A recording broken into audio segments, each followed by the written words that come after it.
ஆதன் news நேயர்களுக்கு வணக்கம். நான் கவி பாரதி. ஆதன் தலைப்புச் செய்திகளை காணலாம். திருவள்ளூர் மாவட்டத்தில் நடைபெற்ற அரசு நலத்திட்ட விழாவில் முதல்வர் ஸ்டாலின் பங்கேற்பு. 2 லட்சம் பயனாளர்களுக்கு நலத்திட்ட உதவிகளை வழங்கினார்.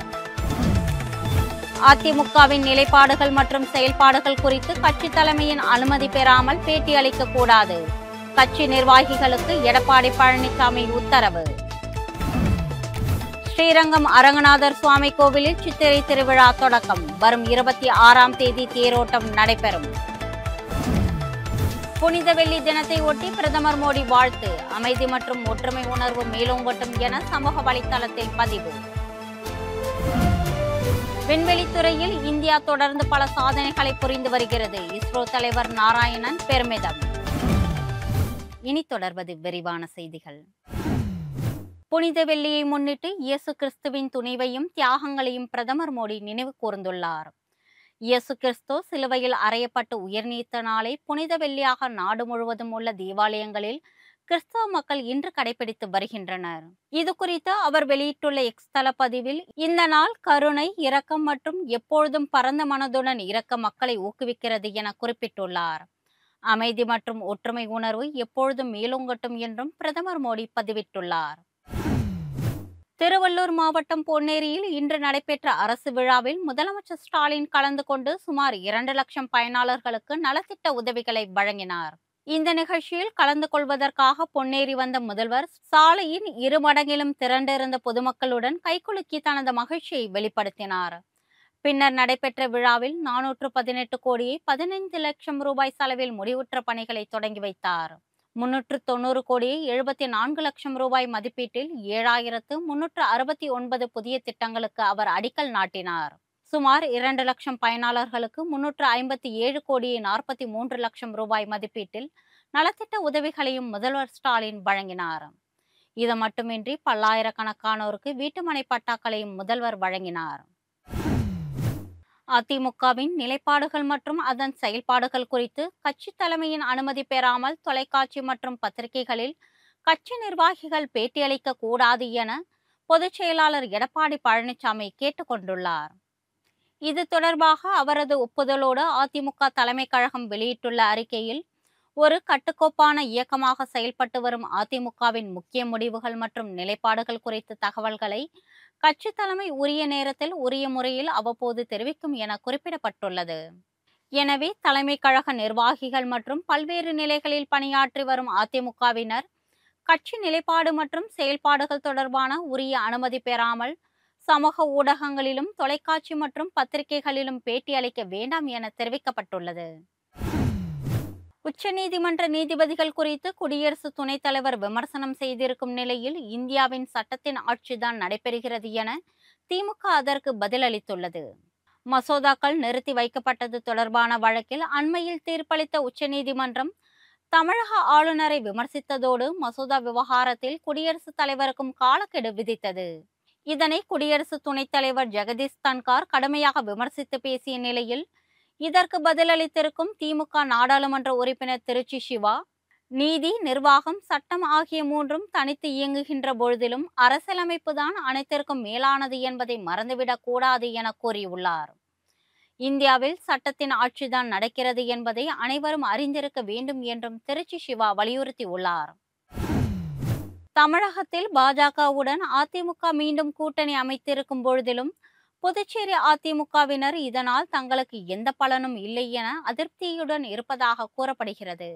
தமிழகத்தில் பாஜகவுடன் அதிமுக கூட்டணி வைத்திருப்பதால் புதுச்சேரியில் தேசிய ஜனநாயக கூட்டணியில் என்ஆர் காங்கிரஸ் இல்லாவிட்டாலும் அதிமுக தொடரும் நிலை ஏற்பட்டுள்ளது. கடந்த 2021ஆம் ஆண்டு சட்டமன்ற தேர்தலில் பாஜகவுடன் கூட்டணி அமைத்து போட்டியிட்ட 5 தொகுதிகளிலும் அதிமுக தோல்வியடைந்தது. இந்த தோல்விக்கு அதிமுக கூட்டணி வைத்ததுதான் காரணம் என புதுச்சேரி அதிமுகவினர் கூறி வந்தனர். தற்போது மீண்டும் அதே பாஜகவுடன் அதிமுக கூட்டணி அமைத்திருப்பதை அங்குள்ள அதிமுகவினர் விரும்பாததால் கட்சிக்குள் குழப்பம் ஏற்பட்டுள்ளது. ஏற்கனவே அக்கட்சியின் முன்னாள் சட்டமன்ற உறுப்பினரான அசானா பாஜகவுடனான அதிமுக கூட்டணிக்கு எதிர்ப்பு தெரிவித்து கட்சியை விட்டு விலகினார். இதேபோல் அவரது கட்சியின் பிற முக்கிய நிர்வாகிகளும் மற்றும் தொண்டர்களும் பாஜகவுடனான கூட்டணியால் புதுச்சேரியில் அதிமுக மேலும் பலவீனம் அடையும் என புலம்புவதாக புதுச்சேரி அரசியல் வட்டாரங்கள் தெரிவிக்கின்றன. கன்னியாகுமரி மாவட்டம் கருங்கல் பகுதியில் அமைந்துள்ள புனித அந்தோணியர் ஆலயத்தில் புனித வெள்ளியை ஒட்டி சிலுவை பாதை நிகழ்ச்சி சிறப்பாக நடைபெற்றது. இதில் பங்கேற்றவர்கள் இயேசுநாதர் சிலுவையில் அறையப்பட்டு இறப்பதற்கு முன் அனுபவித்த இடர்பாடுகளை மிகவும் தத்ரூபமாக நடித்து காட்டினார்கள். சிலுவையை தோளில் சுமந்தபடி அவர்கள் ஊர்வலமாக சென்றார்கள். ஆலயத்தில் தொடங்கிய இந்த பேரணி 4 கிலோமீட்டர் தொலைவில் இருக்கும் கருணை மாதா மலையில் முடிவடைந்தது. இதில் ஆயிரக்கணக்கானோர் பங்கேற்று புனித வெள்ளி தினத்தை கடைபிடித்தனர். இன்று புனித வெள்ளி தினம் உலகம் எங்கும் வெகு விமர்சையாக கடைபிடிக்கப்படுகிறது. விண்வெளித்துறையில் இஸ்ரோ தொடர்ந்து பல சாதனைகளை புரிந்து வருவதாக அந்த அமைப்பின் தலைவரான நாராயணன் தெரிவித்துள்ளார். கன்னியாகுமரி மாவட்டம் நாகர்கோவிலில் அவர் செய்தியாளர்களுக்கு அளித்த பேட்டியில் இந்த ஆண்டில் இஸ்ரோ பல சாதனைகளை படைத்திருப்பதாக பெருமிதம் தெரிவித்தார். கடந்த ஜனவரி மாதம் ஆதித்யா L1 செயற்கைக்கோள் வெற்றிகரமாக விண்ணில் செலுத்தப்பட்டு புவி வட்டப்பாதையில் நிறுத்தப்பட்டதால் அறிவியல் தரவுகள் கிடைத்துள்ளதாக அவர் கூறினார். அதன் தொடர்ச்சியாக 2 செயற்கைக்கோள்களை இணைத்து அனுப்பி பின்னர் அதனை வெற்றிகரமாக பிரித்ததில் இந்தியா உலகில் 4வது நாடாக உயர்ந்துள்ளதாகவும் அவர் கூறினார். மேலும் லிக்விட் ஆக்சிஜன் மற்றும் மீத்தேனை பயன்படுத்தி 200 டன் எடையுள்ள புதிய ராக்கெட் இன்ஜின் உருவாக்கம் நடைபெற்று வருவதாகவும் அவர் தெரிவித்தார். மார்க் 3 ராக்கெட்டை நிலவுக்கு அனுப்பும் திட்டம் 2027 மார்ச்சில் நடைபெற உள்ளதாகவும் சுனிதா வில்லியம்ஸின் பயண அனுபவங்கள் இந்திய விண்வெளி திட்டங்களுக்கு உதவியாக இருப்பதாகவும் நாராயணன் தெரிவித்தார்.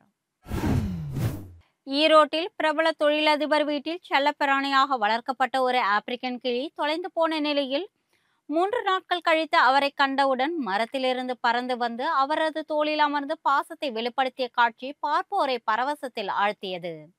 ஈரோடு சித்தோடு நால்ரோடு பகுதியில் வசிக்கும் தனியார் நிறுவனத்தின் உரிமையாளரான சதீஷ் ஒரு ஆப்பிரிக்கன் கிளியை செல்லப்பிராணியாக வளர்த்து வந்தார். இக்கிளி திடீரென ஒரு நாள் வீட்டை விட்டு பறந்து சென்றது. தொடர்ந்து பல இடங்களில் தேடியும் கிளி கிடைக்கவில்லை. ஆசையாக வளர்த்த கிளி தொலைந்து போன சோகத்தில் சதீஷ் குடும்பத்தினர் பெரும் சோகத்தில் ஆழ்ந்தனர்.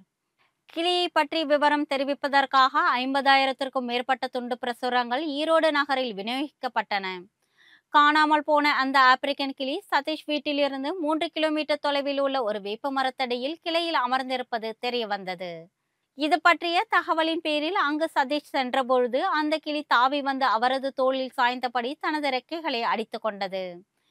இதனை நேரில் பார்த்தவர்கள் பரவசத்தில் ஆழ்ந்தனர். திமுக கூட்டணியில் இருந்து எந்த கட்சிகளும் வெளியேறவில்லை என்றும் தங்கள் கூட்டணி வலுவாக இருக்கிறது என்றும் மூவேந்தர் முன்னேற்ற கழக தலைவரும் ஸ்ரீதர் வாண்டையார் தெரிவித்துள்ளார். மயிலாடுதுறையில் செய்தியாளர்களை சந்தித்த அவர் தாங்கள் தொடர்ந்து திமுக கூட்டணியில் தான் அங்கம் வகிப்பதாக கூறினார். தமிழகத்தில் திமுக கூட்டணி பலமான கூட்டணியாக உள்ளது என்றும் திமுக கூட்டணியிலிருந்து எந்த ஒரு கட்சியும் வெளியேறவில்லை என்றும் அவர் தெரிவித்தார்.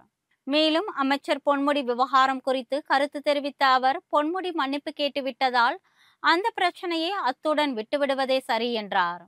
தமிழ்நாட்டில் சட்ட ஒழுங்கு சரியில்லை என்று பொய்யான பிரச்சாரம் பரப்பப்படுவதாகவும் எங்கோ நடக்கும் ஒரு சில பிரச்சனைகள் பூதாகரமாக காட்டப்படுகின்றன என்றும் ஸ்ரீதர் வாண்டையார் குற்றம் சாட்டினார். நாகை மாவட்டம் வேதாரண்யம் அருகே கோடியக்கரையில் மீன்பிடித்துக் கொண்டிருந்த தமிழக மீனவர்கள் மீது இலங்கை கடற்கொள்ளையர்கள் தாக்குதல் நடத்திய சம்பவம் பரபரப்பை ஏற்படுத்தி உள்ளது. மயிலாடுதுறை மற்றும் நாகை மாவட்டத்தின் செருதூரை சேர்ந்த 8 மீனவர்கள் 2 பைபர் படகுகள் மூலம் இந்திய எல்லையை ஒட்டிய கடல் பகுதியில் மீன்பிடித்துக் கொண்டிருந்தனர். அப்பொழுது திடீரென அங்கு வந்த இலங்கை கடற்கொள்ளையர்கள் கத்தி கம்பு போன்ற ஆயுதங்களால் தமிழக மீனவர்களை தாக்கினார். இதில் 3 மீனவர்கள் காயமடைந்தனர். மேலும் 3 லட்சம் ரூபாய் மதிப்புள்ள மீன்பிடி உபகரணங்களையும் கடல் கொள்ளையர்கள் பறித்து சென்றனர். காயமடைந்த மீனவர்கள் வேதாரண்யம் அரசு மருத்துவமனையில் அனுமதிக்கப்பட்டுள்ளனர். இந்த சம்பவம் குறித்து வேதாரண்யம் கடலோர காவல்துறை விசாரணை நடத்தி வருகிறது. புகழ்பெற்ற ஸ்ரீரங்கம் அரங்கநாத சுவாமி திருக்கோவிலில் ஆண்டுதோறும் நடைபெறும் சித்திரை தேரோட்டத்தின் திருவிழா இன்று கொடியேற்றத்துடன் வெகு விமர்சையாக தொடங்கியது. அதிகாலை 3 மணிக்கு உற்சவர் நம்பெருமாளை சிறப்பு அலங்காரத்தில் எழுந்தருளி பக்தர்களுக்கு காட்சியளித்தார். பின்னர் மேலதாள வாத்தியங்கள் முழங்க பட்டாச்சாரியர்கள் பூஜைகள் செய்தனர். அதன் தொடர்ச்சியாக தங்க கொடிமரத்தில் கொடியேற்றம் சிறப்பாக நடைபெற்றது.